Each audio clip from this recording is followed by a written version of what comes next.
I have a son whom I dearly love. Can I prevent the world from corrupting him? How can I give him a right education? I hope this question interests you. I have a son whom I dearly love. Can I prevent the world from corrupting him? How can I give him the right education?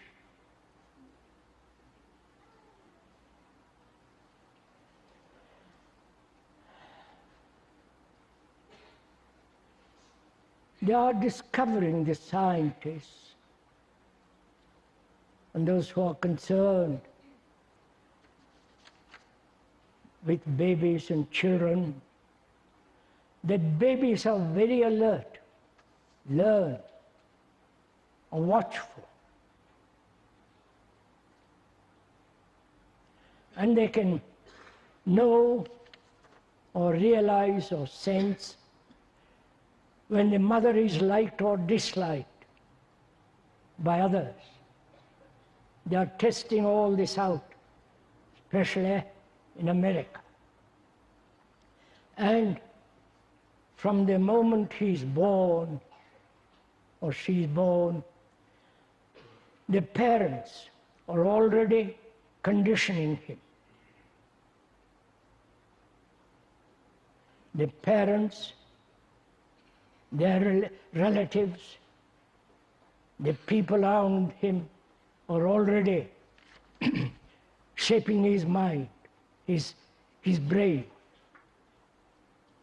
And so, from the moment he's born, conditioning takes place. And as he grows older, this conditioning is strengthened by the society he lives in, by the parents, by other boys and girls and so on. And in schools, colleges, university, if they are lucky enough to go to universities, the conditioning academically goes on. Knowledge has become extraordinarily important to act skillfully, to earn a good livelihood in daily life. And most of the parents, educators are concerned that their children, the students, the college graduates and so on, pass academically with high marks. They neglect, both the parents, the educators, totally the whole psychological world of the student. So when we ask, what is right education? Is it not only academically to have a good brain, to know the world in which we live, the whole technological development, learn all about it skillfully so that you can have a good job and so on. The parents are concerned that he should quickly marry and settle down. There's a job with a wife and screwed down for the rest of his life. That's what the parents are concerned. And society is concerned that you should be a good citizen, accept more or less things as they are, both religiously, politically, economically, and status quo. should remain. The conservatives, politically on the right, only want to conserve, and the liberals and Labour, left, want to change things.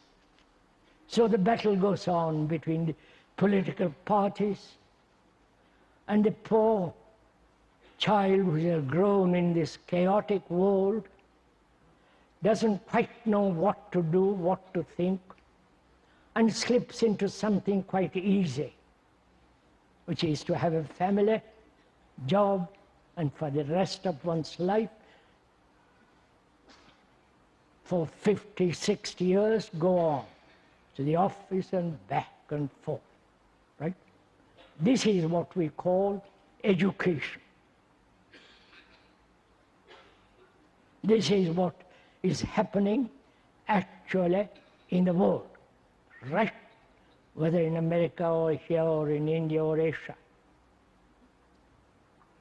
And apparently, the vast majority of human beings throughout the world seem satisfied with things that they are, or dissatisfied because you have no money, you want a better position, more power, money, and when you get money, power, position, world is quite safe. Though there are terrorists whose function is to terrorize. Now, what is right education? Knowing all this is going on around the child, around the student as he grows up, that the mother and the father are concerned with themselves, with their careers, with their ambitions, with their separate successes. And so where does the child come into all this? So obviously, as in Asia, if one has watched, the babies are cuddled, held by the mother closely. There are no nursing homes, no batteries of children in a hospital. There, being very, very poor, the children have to remain with the mother. There is no social security. Therefore, they must have more children. More children are necessary to earn livelihood when they are old, because there is no social security in the East. So the pattern is repeated over and over and over again. Now the questioner asks, the parent loves his child, and what is right education? You cannot possibly keep the child at home and educate him, because he'll meet other children.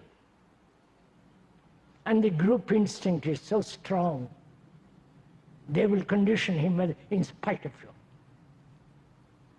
You may talk, urge, point out all the conditioning, the absurdities, the cruelties, but the spirit of the gang, the group, the other children have far greater influence, as one observes, on your particular child, right?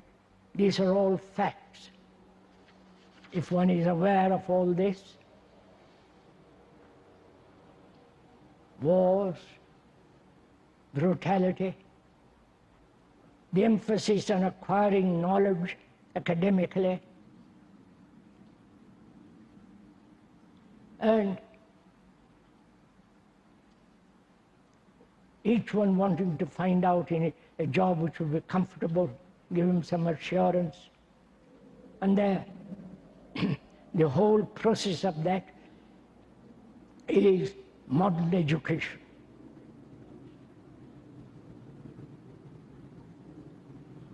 one is quite sure that you know all about this. If you have looked at the world, if you have looked at your own children, and what is happening, this is the pattern, the mold of modern society. Is that right education? Which is to emphasize and cultivate academic knowledge, technological knowledge, how to be an engineer, psychologist, doctor, and so on, and their end, or the cultivation of the whole of the human being, not only the academic side, but also understanding the depth of the psychological world. Is this possible to do in a school? Both. Not only attend to the academics, but also help the student to understand his whole psychological nature, the conflicts, the confusion, the fears, the anxieties.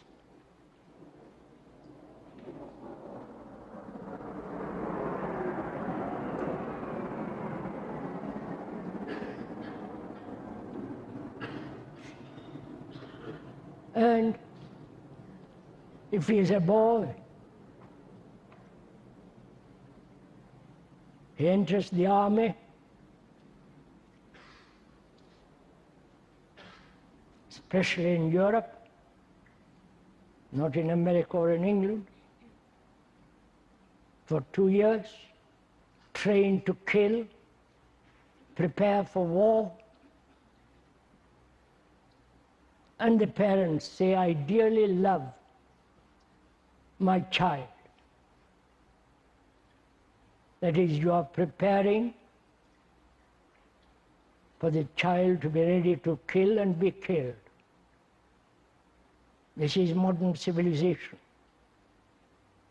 They talk about beauty, love, God, and the hierarchical structure of society,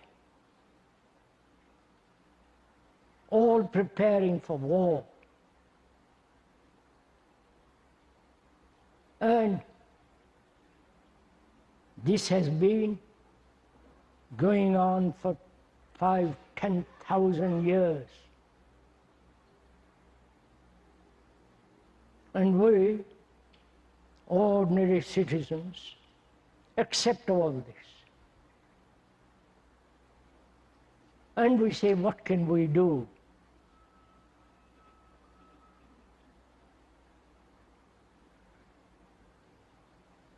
What can one or a group of people do when the whole monstrous structure is geared to war? Probably you cannot do anything.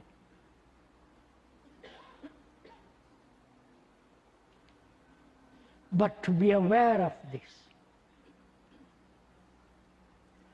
to be aware that wars are caused by national divisions, racial divisions, economic divisions, communal divisions, divisions brought about by ideals, beliefs, and so on. To be aware of all this,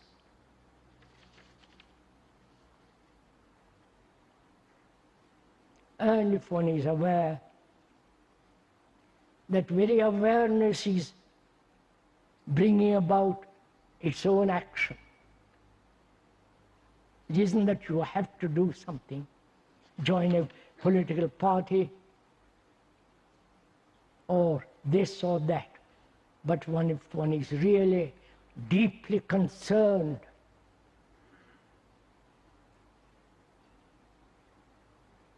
if one really loves one's children,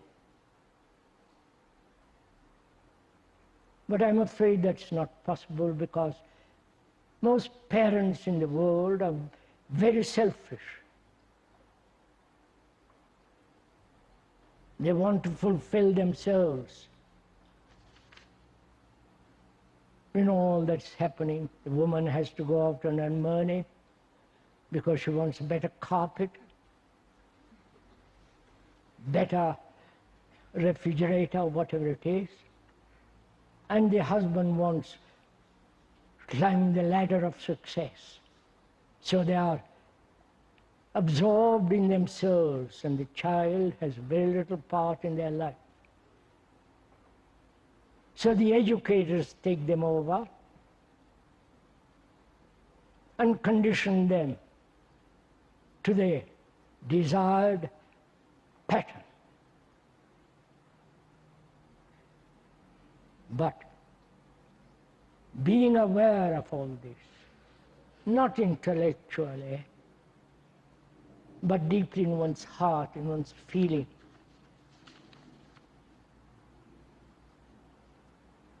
if one really loves one's child,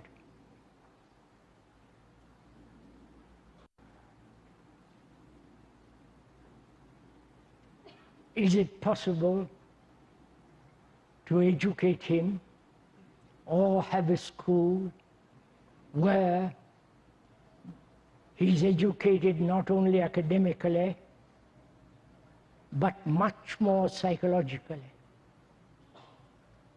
to understand his whole being, to be free of his own problems, to face the problems and end them, not carry on day after day, day after day.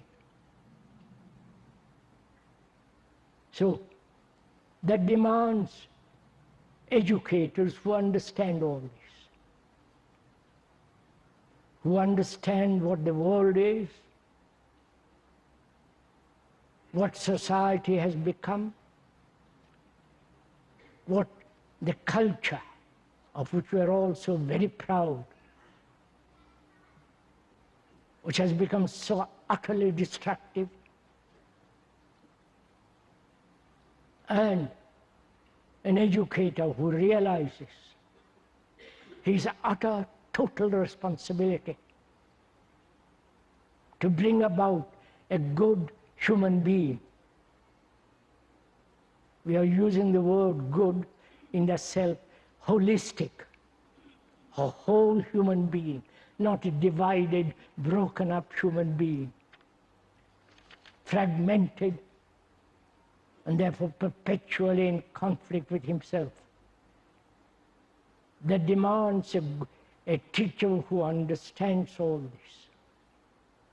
But unfortunately, throughout the world, the teachers are the least respected, least paid. The teachers are the most important people in the world because they are bringing about a new generation of people. Therefore, they must be respected, paid well, looked after, as in the old Asiatic world, where the teacher was the most important person in the society. Such teachers perhaps do exist in some of the schools in which we are connected. But it's a tremendous task because the parents don't want something whole. Society doesn't want it. So for those who are really concerned with education and the right kind of education, if they can come together, put all their resources into this. One of the parents in a group of discussion said, why should I sacrifice myself, give up my drinking, smoking, pot, drugging for my child. You understand? So they're not concerned. And so we perpetuate this terrible society in which we live. So right education is the cultivation of the whole of the brain, not part of it. When that cultivation of the whole of the brain comes about, there's holistic action in which there is no conflict. And such a human being is a good, compassionate human being. And it's up to you if you want such a school.